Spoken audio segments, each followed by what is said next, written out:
Hello and welcome to another episode of Boldly Going, where we discuss all things Star Trek. I'm Merlin, sometimes known as Joe, with the film fanatics here. I've got Dan over there. Hey, hey. Justin over here. Sometimes known as Scotty. Virtually never. Never. Nope.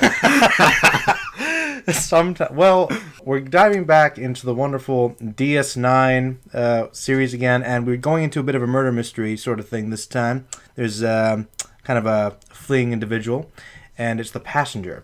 Now, who wants to do the synopsis this time?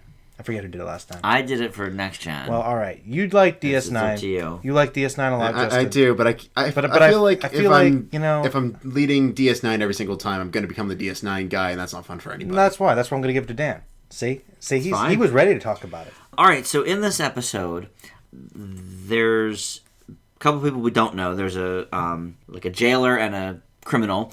And the Deep Space Nine crew finds them, and the criminal is dead, and we find maybe he has inserted himself into Quark somehow, and they have to figure out what is going on, basically. So I thought this episode was all right. I will say that it's probably my favorite Brooks episode so far. Okay. I think he has some strong things going on here. Well, Dax, I guess he was pretty good in Dax. I thought Odo was pretty focused on this one too. Yes, Odo actually we haven't spent a lot of time with Odo yet in the series. Sort of just here and there. So yes, that's true as well. He's fixed on a little bit. I mean, Quark obviously as a main component of the story is in it a lot. But I don't know. I mean, nothing really stuck out to me as amazing in this episode. I think the story's pretty decent though. The characters that we meet, the villain's okay. The jailer woman she's just generic. She sucks. A throwaway. I didn't like her that much. Quite literally. Yeah. Yeah, so she was definitely a down spot on this episode. But I did like how it resolved. Like I said, I liked Brooks's handling of it. I don't know. I thought this was good, sort of as an ensemble episode. We're now like 7 or 8 episodes in. It makes sense. We kind of know the characters. We don't need to do so many focused episodes on one character. Work together. Which seems to be a problem with all of the different Trek franchises. They seem to not understand that you need more characters. We should probably focus on everybody for a little while until we get to know them. You know, they give us these singled out episodes a lot of the time. Well, I'd say they were convinced of their longevity, but I'm not sure that's the case. I don't know either. Because, a lot of these shows, you do really see these characters fleshed out, but it takes time. You know, which isn't, I don't think, necessarily a bad thing. You'd like to have them all known right away within each episode? I not known right away, but I guess when I think about shows that I really enjoy that I'm watching for the first time, I think the first 5 or 6 episodes are fairly group focused, so we can learn about the strengths and the weaknesses of the group as individuals. And with each of the Star Trek series so far that we've covered, it does seem like they're more focused on individuals in most of the first few episodes. Different individuals each time. Yeah. But this is the first Deep Space Nine episode, probably since the pilot, I would say, where we really got a good gathering of everyone doing something. So I liked that. I'll leave it with a B-. Well, as you get the ball rolling, you'll see a lot more characters interact in all these series, but I think DS9 is one of the strongest where it's pretty common of episodes where everybody has something to do. But it's a much bigger atmosphere, so that makes sense. And usually the plots are bigger. Like an episode like this, not to cut into your No, go on. This is an example of an early, season 1 episode of DS9 where the context of this episode, it's a singular story. It's not going to have much impact either way. Might be some character stuff. But as the plots get bigger and more intertwined, there's arcs that continue and interactions that really do impact themselves. Yeah. So you'll see more of that for sure. This seems like kind of a throwaway episode. It is. Just in terms of, like you said, it's not really connecting with anything. It won't impact much. Yeah. Filler. And so in that respect, it was okay. Yeah. But Justin, let's hear from you about it. Yeah. Well, like I just said, it's definitely a filler episode, but I think it's a very fun filler episode. Largely because of something you mentioned, Dan, which was just about the majority of the main players really getting a lot to do here. Mm-hmm. We finally got to see Julian Bashir not spend an entire episode hitting on Dax. But points.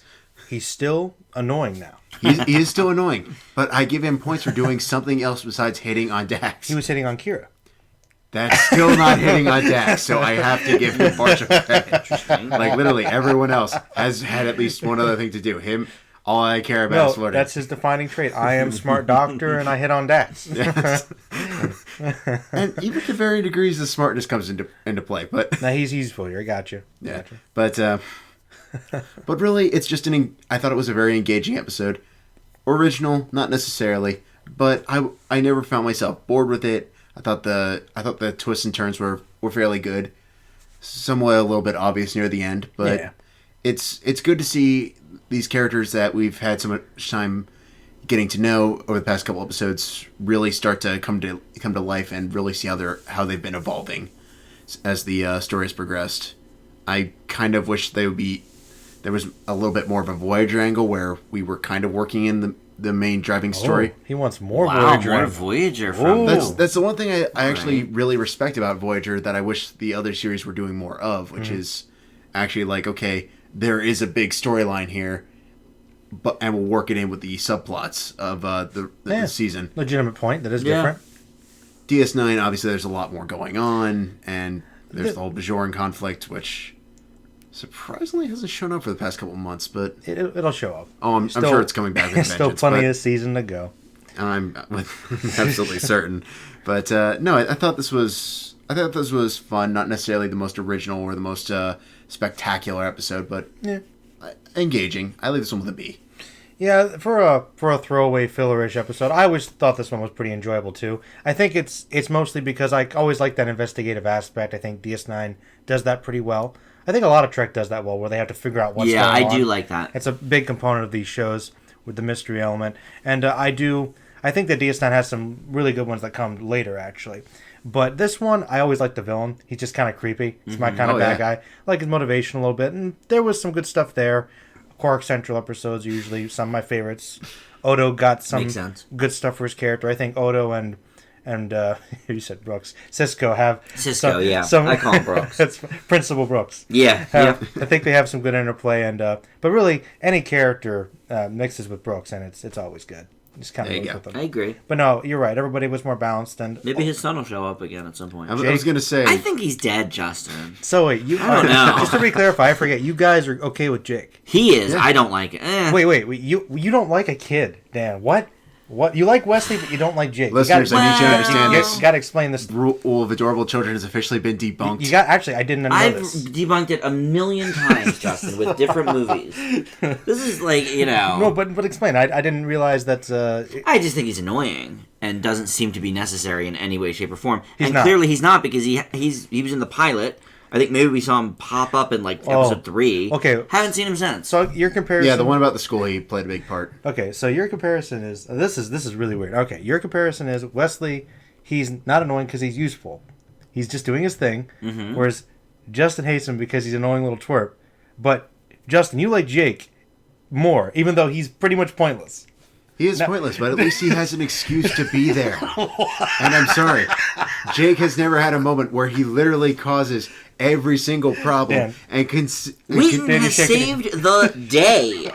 Yes. Many times. By virtue of 10 minutes left and we need a solution. Hey, guess what? He still does it, doesn't he? By virtue of 10 minutes left and we need a solution. He still does it. He's not a pointless character. Wow, that's just... By virtue of 10 Justin, just because you keep saying it doesn't make my point invalid. Okay? He saves the day, therefore not pointless. Yeah, there are varying arguments I guess you could have with that one, but okay, that's interesting. This kid's pointless.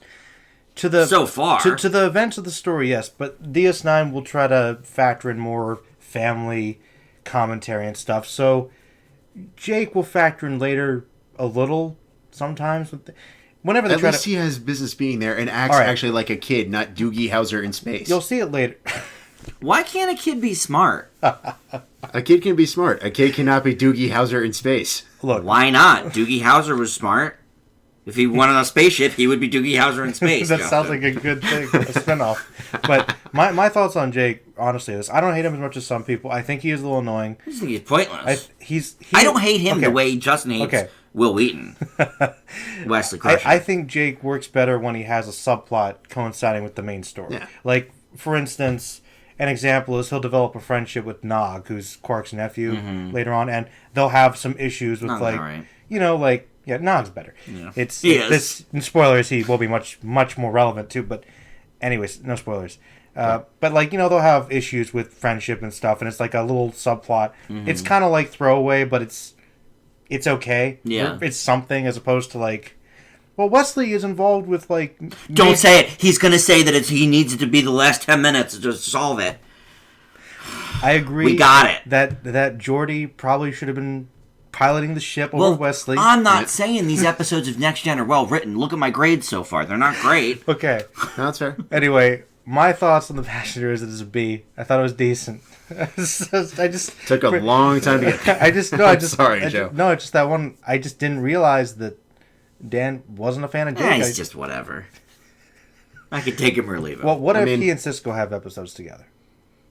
Well, then that would be fine. He would serve some kind of a purpose. Okay, what about if they play baseball on the holodeck? No, see, I don't like that. That might happen. I think that already happened in the pilot. Oh, God. Or they played it in a field. That's probably what happened. Yeah. Okay, how about Worf and his son going to the Wild West in the holodeck? Freaking holodeck, man. I don't know, man. I'd have to see it to tell you. Well, we'll get there one day, maybe. Maybe. So I don't blow my brains out first. I don't know. I think it's a little harsh to judge a character off of literally three appearances. I feel like I say this every episode. That's what I'm saying. I don't hate him. He's pointless. I don't feel either way about him. You guys are still very early in Trek with all these shows. In all fairness, true. Except for TOS, which I think you guys have pretty much figured out by now. Yeah. But so Next Gen is just rough to be. Well, I've seen plenty of Next Gen. But But DS9 gets better, and I think it goes stronger continuously. But we'll wrap it up, because next time we're going to talk about Voyager. So that'll be that for this episode. But if you guys saw this one or watch it on Netflix, let us know what you thought, and tell us what you're thinking about future episodes. All right, everybody, sign out. See ya. Disengage.